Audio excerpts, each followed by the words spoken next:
আসসালামু আলাইকুম। জাতীয় সংসদ নির্বাচন ২০২৬।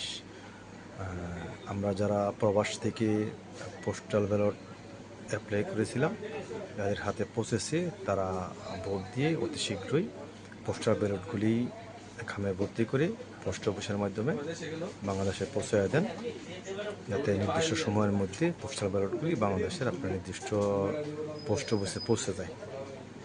পোস্টাল ব্যালটে যা যা ছিল তার মধ্যে একটা ছিল এই একটা কাগজ। এটা আপনি নিজে পড়ার পরে পুরোটা পড়বেন, পড়ে তারপরে এই জায়গায় সিগনেচার, এই জায়গায় একটা সিগনেচার করবেন, তারিখ দিবেন, এই জায়গায় একটা কমিট নং দিবেন, এই যে কমিট নংটা উপরে দেওয়া আছে এই কমিট নংটা এখানে দিবেন, দিয়ে সাইন করবেন, তারিখ লিখবেন, তারপরে এটা বাস করে দিবেন।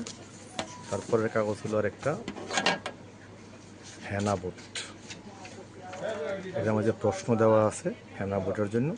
তো হ্যানা ভোটের যে প্রশ্নগুলি আছে প্রশ্নগুলি পড়বেন, পড়ে তারপরে টিক চিহ্ন অথবা ক্রস চিহ্ন দিবেন দুইটার ঘরের যে কোনো একটা ঘরের ভিতরে। তারপরে হলো আর একটা হচ্ছে আপনার ব্যালট পেপার। এটা হচ্ছে জাতীয় নির্বাচনের জন্য সকল ব্যালট পেপার।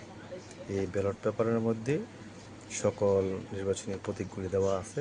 আপনার এলাকার আসনের যে এমপি প্রার্থী আছে যাকে আপনি ভোট দিবেন, ওনার যে মার্কা আছে এই মার্কা এখানে দেওয়া আছে। এই মার্কা থেকে মার্কা দেখে ওই প্রতীকে আপনার টিক চিহ্ন অথবা ক্রস চিহ্ন দিবেন। ক্রস চিহ্ন দেওয়ার পরে পাস করে নেবেন।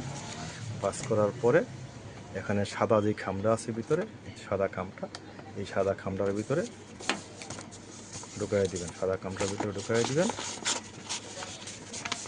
এইভাবে।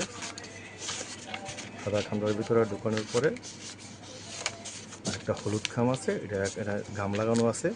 এই গামটা উঠে এটা একেবারে লাগাই দিবেন একবারে। তারপরে এই যে হলুদের একটা খাম আছে, এই হলুদ খামের ভিতরে এই খামটা এইভাবে ঢুকাই দিবেন। ঢুকাই দেওয়ার পরে এইখানে একটা গাম আছে, গামটা উঠে গামটা লাগাই দিবেন এবং দিয়ে পোস্ট অফিসে পৌঁছে দেবেন। আপনার নিকটে যে সরকারি পোস্ট অফিস আছে পোস্ট অফিসে পৌঁছে দিবেন। এটার পেড করা আছে একটা, এটার যে ফিস এটা সরকারি, বাংলাদেশ সরকার থেকে পেমেন্ট করা আছে, আপনি পোস্ট অফিসে দিলেই নিয়ে নেবেন। ধন্যবাদ সবাইকে।